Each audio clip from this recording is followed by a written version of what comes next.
I thought this morning's performance by one of your lower grade presenters on the Today programme was utterly disgraceful.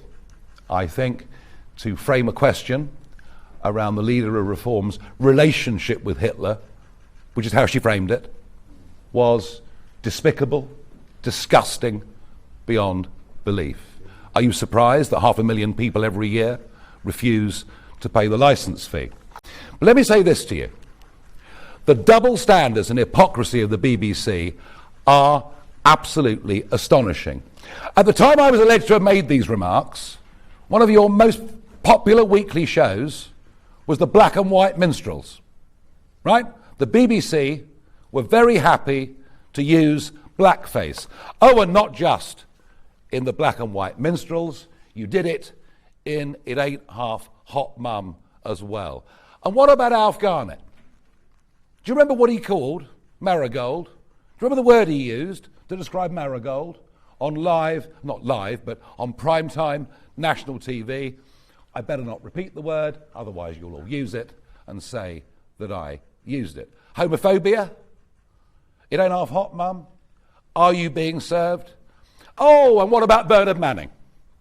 Perfectly happy at exactly the same time for Bernard Manning to appear on primetime national BBC comedy, telling jokes for which these days you'd probably get a knock at the door from our thought police and perhaps get a 31-month prison sentence. I cannot put up with the double standards of the BBC about what I'm alleged to have said 49 years ago and what you were putting out on mainstream content. So I want an apology from the BBC for virtually everything you did throughout the 1970s and 80s. And I will respond to your direct question.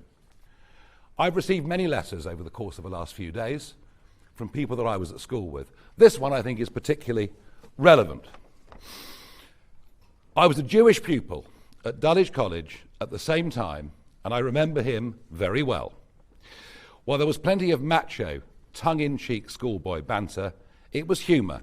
And yes, sometimes it was offensive, rather like most of the BBC's output, but never with malice. I never heard him racially abuse anyone. If he had, he would have been reported and punished. He wasn't.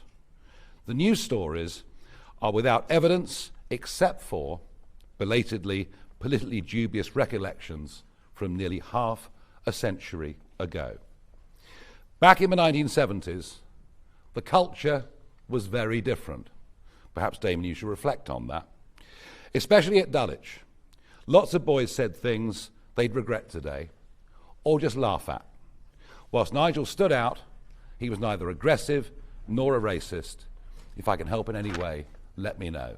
And I've had plenty of those messages over the course of the last few days, and I'm sick to death of the double standards and hypocrisy, above all, of your organisation. And what happened on the Today programme this morning was a complete bloody disgrace. Next, Sam Coates from Sky News. No, I'm done with you, thank you.